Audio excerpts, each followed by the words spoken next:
Hi, welcome back to the greenhouse. Yes, we're nice sunny Melton Mowbray again, and this time what we're going to be doing in this episode is getting the greenhouse ready for tomatoes. We started it a few weeks ago.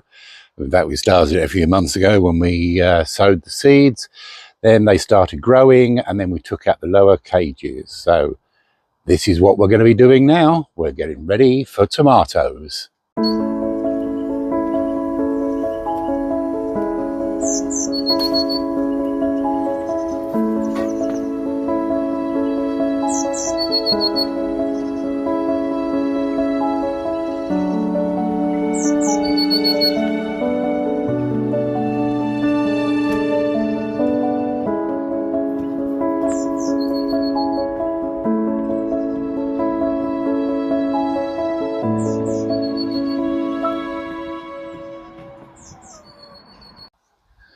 The tomatoes are growing all underneath here, as we explained a few weeks ago, and what we've got to do now is remove the racking from the top. All of this now has to come out so that the tomatoes can then grow up as they are supposed to. So now it's time to see how the greenhouse looks once we're ready for tomatoes. Now, to start this process, it's quite straightforward. All the bits and pieces have to come off the racking, out the way. So little trays, everything you've got, all has to go. So we can move that out there, sort that out later. And we have to remove this racking. A few weeks ago, we took out the shelving along the bottom underneath here and planted up the tomatoes into the grow bags, etc. And it's now time, as we said before, to remove this so the tomatoes can then grow. It's quite straightforward, nothing to faff about. It's remove and stick in the potting shed, really. As you can see, the lower racking has now all been removed. Tomato plants are now starting to come through. They're reaching the top of there, so we've now got to take out the racking on the top so that we can let the tomatoes do their thing. The racking underneath came out in two parts, and this is how we did that. It all just floods out, and we are then in a position where we have a little area underneath. We can do the same with the other one, which means now we have a climbing frame for the tomatoes. This top one will come off in a few weeks' time. Once the tomatoes get up quite big, we then take this big top one right off, and then the tomatoes can grow as big as you need them. So that was quite simple to do. It is literally built it on the back, framework, made to the same level as the metal framework there. Being a metal, it's an aluminium type fabric, and basically it doesn't rust. So you can have it all year round. We've done the same on the other side. The shelves during the year are used as storage, and then once we get to the tomato months, as we call them, out come these shelves and the tomatoes can grow. Right, now then, after we've taken all that out, we've now got to remove the racking. It unclips and then just comes off in one piece, just like this, and then it goes out here, out the way, ready to go into the potting shed for another few months, and then we then revert back to the original format. So this metal framework stays because this assists the tomatoes to grow. What we've got to do now is to get the canes and strings. Now this is a cane at the top. It's not bamboo, because having a bamboo one up here as a support, basically they're hollow and any little insects and things can climb inside and work their way along and eventually get to your tomatoes. So what we need to do first is to get our initial supports. They basically go into the tomato base to hold everything into place.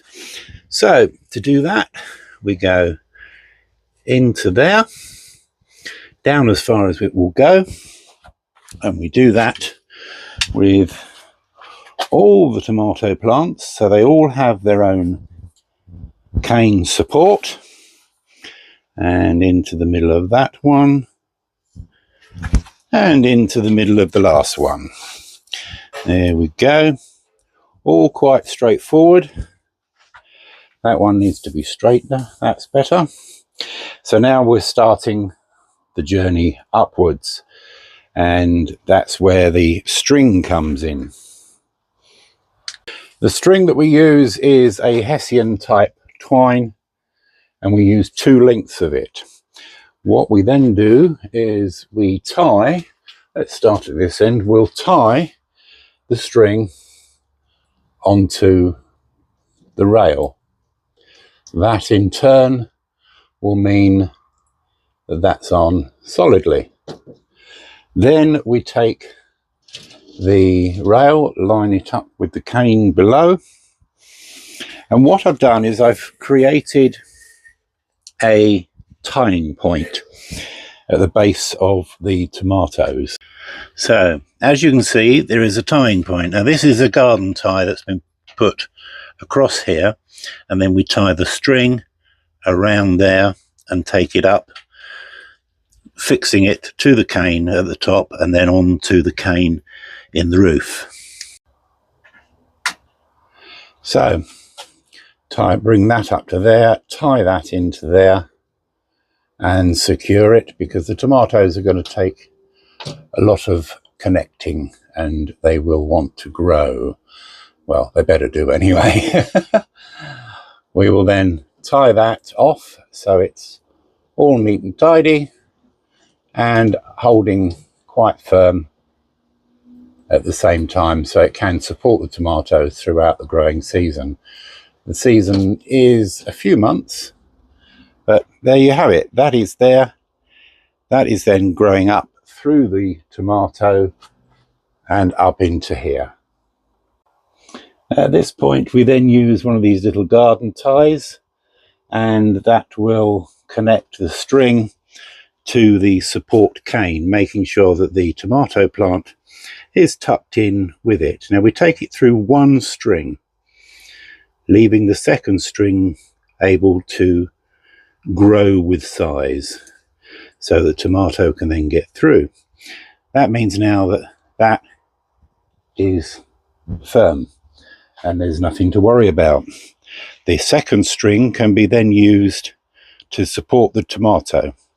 The tomato will grow up through here, and we will entangle it with the second string as it goes up. I have also used a second one of these at the top of the cane, so where the strings are wrapped around the cane, to give it a little bit of safety, we then attach the plastic tie to the floor. I've just dropped it, never mind. Right, let's start again. There we go, into there, and that tightens everything up so nothing can get away, and it's fixed. I have put the string at a slight angle so that the tomato will grow at that very, very, very slight angle, but it keeps it away from the door. This is one of the problems having a small 8x6 greenhouse. You have to make sure that you use every bit of space that you've got. Now the next process is connecting everything securely. These grips basically hold on to the cane at that point, and the tomato goes through there. So what we then do is we connect this to that. Quite straightforward, making sure that you do not squeeze your tomato, you carefully put that into there, and that holds on to it. First one done. I've now got another 1, 2, 3 to go, and then we'll all be ready for a little bit of nurturing and see how we go. Okay, so I'll this off and go and do that, let you have some rest, and I'll come back in a moment. Well, that's those done. All 4, 1, 2, 3, 4, all ready to start growing. They will come right up to here and then we'll cut them off. Now, how do we look after them whilst they are actually growing? That's the next thing to talk about, because you can't just put them in and then go away for a fortnight. You have to look after them. And the better you look after them, the more tomatoes you will get. Now, some of you may have noticed we've got what looks like inside out buckets in the grow bags. Let's have a quick look and see, a closer look anyway, to see what they are. Right, now then, as you can see, nice close look. These, you can pick them up at various garden centres and online. They are called grow bag pots, grow bag cones, whatever you want to call them. Now, the plant goes in there, the water goes in there, general watering goes into there. You then use this one to put in the water that has the plant food in it. That way, the plant food is always attached to the plant, and the standard watering is always separate, which entices the roots from the plant to go down into underneath here and find the water. It makes the roots a lot stronger, and we found over the years that that works really well.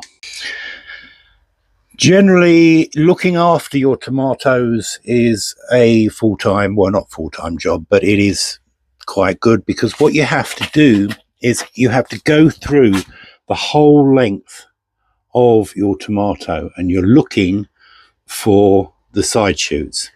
Now, any side shoots basically have to be removed, otherwise they will start growing more stems.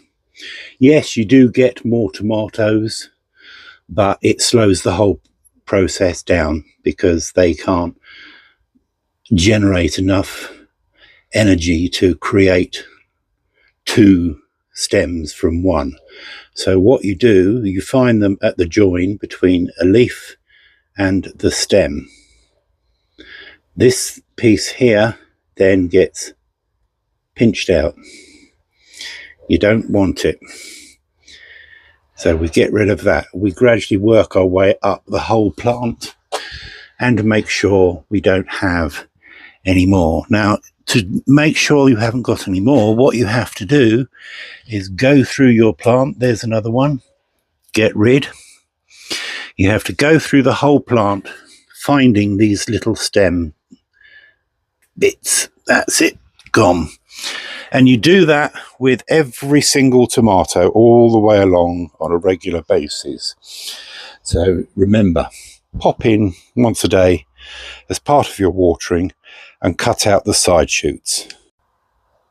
Right, now moving forward, once you've done all your side shoots and everything, the next job, which will need to be done once a week, is feeding. Now, what you've got to remember is you get a proprietary brand of plant food, and with this one you need, for 20 millilitres of water for every 4.5 litres of water. No, hang on, 20 millilitres of plant food for every 4.5 litres of water.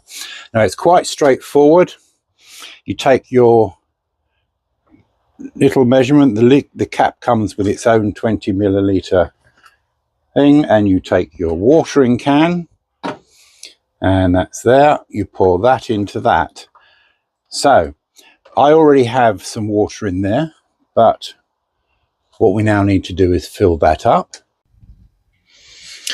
And you pour into the center hole we discussed just now until it's virtually at the top, and then go all the way down, doing all of them, so that you can make sure that all your tomatoes have been fed. Now you will see it will go down and it will disappear, and you can give it another little thing, because what you've got to do is you've got to get 20 milliliters of this in them each week. You will find that the compost will bubble, and if it bubbles, that means there's air in there. But by adding your water like so, that gets rid of the bubbling and it gives the plant food, and the food is attaching itself and being absorbed by the stem, because the stem is under there and there's the food and the compost. And once a week, maybe 2 or 3 times a week, depending on the temperature, you pour standard ordinary water, rainwater if possible, if not then tap water, into the side of there, and that ring will then slowly soak the water into the grow bag. You'll know whether it needs water because it will be empty, and your tray underneath the grow bag will be dry. Don't let it get too dry, so at least fill it up once or twice a week. We do it 3 times a week during the heat, and once a week when it's just cool. But that basically is it. We do hope that was helpful for you. That's what we do for our tomatoes. It works for us, so I can't see why it shouldn't work for you as well. If you've liked the video, remember, thumbs up. And if you've got any questions or any comments, then in the comments section underneath this video, you can ask any questions you like and we will answer you. The big one really is subscribe. We would like everyone who watches to subscribe. It's free of charge. It doesn't cost you anything. But what it means is you get a little message just to say that we've added a new video. That way you never miss anything out. You always know what we're doing when we're doing it. And there's some interesting things coming up over the next month or so, because we are in a busy period now where the greenhouse is filling up. As you can see from all these plants, we tend to use tomatoes on one side and we leave the racking on this side in place, because we're growing plants ready to go into the beds as gaps start to appear. But more of that on a later stage. In the meantime, thank you very much for popping in to see how we're doing. And remember, keep on growing.